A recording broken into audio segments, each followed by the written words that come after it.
we're going to provoke an attack, because then we will be in power for as long as anyone can imagine.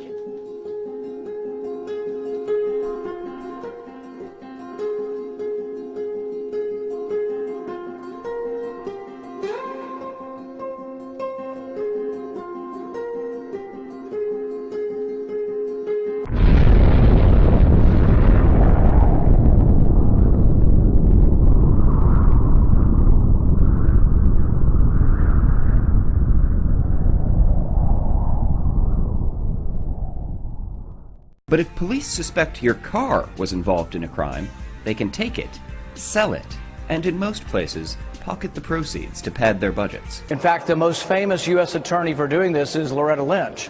She confiscated $110 million worth of people's stuff, never tried them, never even took them to court, just kept their money.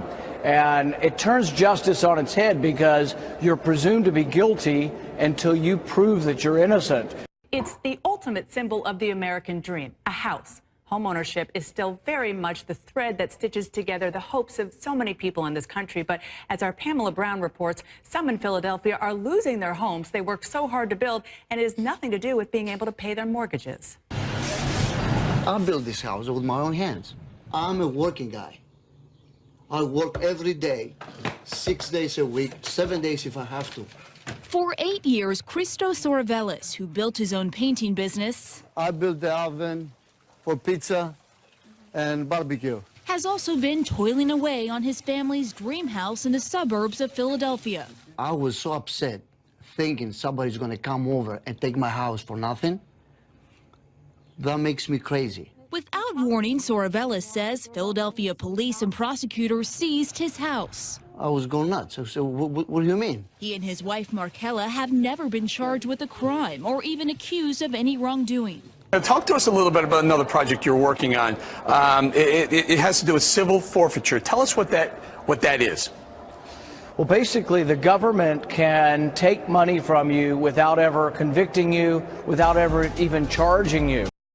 Are some police agencies more concerned about making money off the drugs than stopping them? Well, at the center of this months-long investigation are laws that let officers pull you over looking for cash. And get this, they don't even have to charge you with a crime to keep your money. A tractor-trailer stop for a traffic violation leads to a search and the discovery of large blocks containing almost $200,000 cash that officers keep on the suspicion that it's drug money. In fact, Interstate 40 has become a major profit center for Tennessee law enforcement, with officers stopping and often searching out-of-state vehicles. Is it okay that they... It's okay.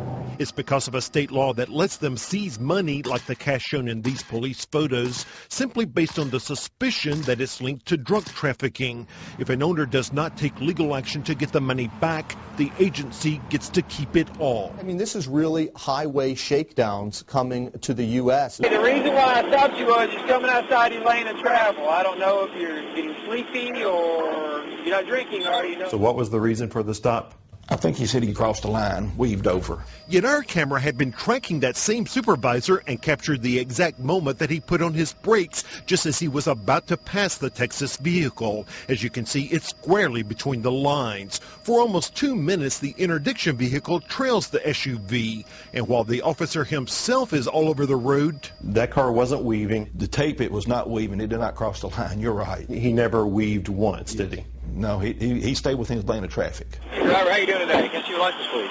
And we obtained other videos from that same 23rd Drug Task Force supervisor, How you doing, driver? where he stops out-of-state drivers Driver, how you doing today?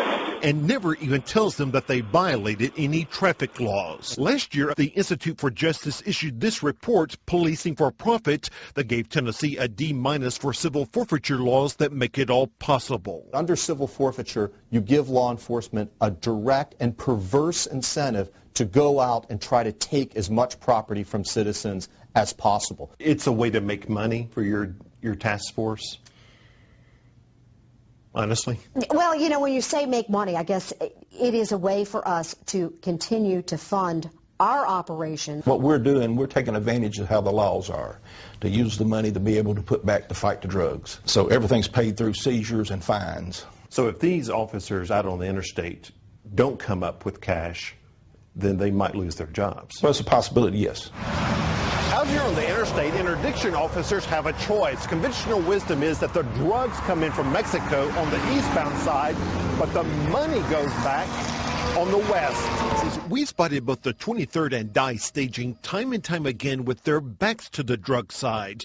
In fact, a review of daily activity sheets kept by the 23rd discovered that when officers noted the location of their traffic stops, there were 10 times as many on the money side. We want both sides of the road worked. It looks like that they're not concerned about stopping the drugs, that they just want the money. That's what it looks like. Is that the case? And that shouldn't be the case, but that's what it looks like. It shows that the police are really focusing not on trying to get the drugs, not on trying to enforce the drug laws and stop that flow throughout the country. They're focused on getting the money. Law enforcement authorities say their goal is to hit the drug traffickers in the pocketbook, which undoubtedly they have. But some people have hired lawyers after their cash was taken, and sometimes after months and months of litigation, judges have ruled that the money really never had anything to do with drug dealing at all. I remember reading the Washington Post 10 years ago where they had top generals being quoted saying, "We're working with Canada and Mexico to put troops inside the U.S. to deal with insurrection and domestic terrorists. We believe the new threat will be patriot groups in the future." We got the secret documents 8 years ago. Nobody believed us. A couple of years later, they admitted they were all real. Now everybody goes, oh, yeah, the veterans, the gun owners, the Christians, the conservatives, the patriots, the libertarians, they're the terrorists, the land rights activists, the Americans, the folks that won't completely roll over.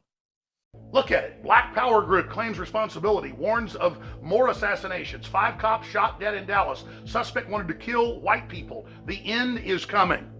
This big apocalyptic race war that MTV through the rap groups have been promoting. Total CIA. Oh, look, New York newspaper talks about civil war. Civil war. How much have I warned you of that plan? This is how the globalists bring down other nations, Ukraine and other areas. This is what they do over and over again. And now they're activating the UN program, the Strong Cities Initiative, run by Loretta Lynch, saying we're going to come in with the UN in every major city and set up programs to monitor the police and reform them. So the police are being told, we're going to kill you, we're going to shoot you, we're going to activate the media to hype up mentally ill people, to go out and carry out basically a leftist communist destabilization program. And the answer is we're going to bring in the UN and the feds to control you and run you, because it's your fault groups are out there shooting cops in the back of the head when they pump gas or change some old lady's tire or are out there at a demonstration. And in this climate, they then, of course, will now be able to target the Second Amendment and blame it. Obama's already doing that. Jesse Jackson's blaming Trump. This is an orchestrated, admitted plan by the globalists led by George Soros and his minion, Barack Obama, to destabilize this country. They mean to terrorize the public and local governments into capitulating to Loretta Lynch's Strong Cities UN initiative. And once the local departments have been globalized and federalized, then they can move forward with persecuting American citizens for their political beliefs. It's now in the Democratic Party's official platform to arrest climate change deniers and to go after people for their free speech. This is how America falls. We are witnessing it right now, going into the final months of Obama's administration.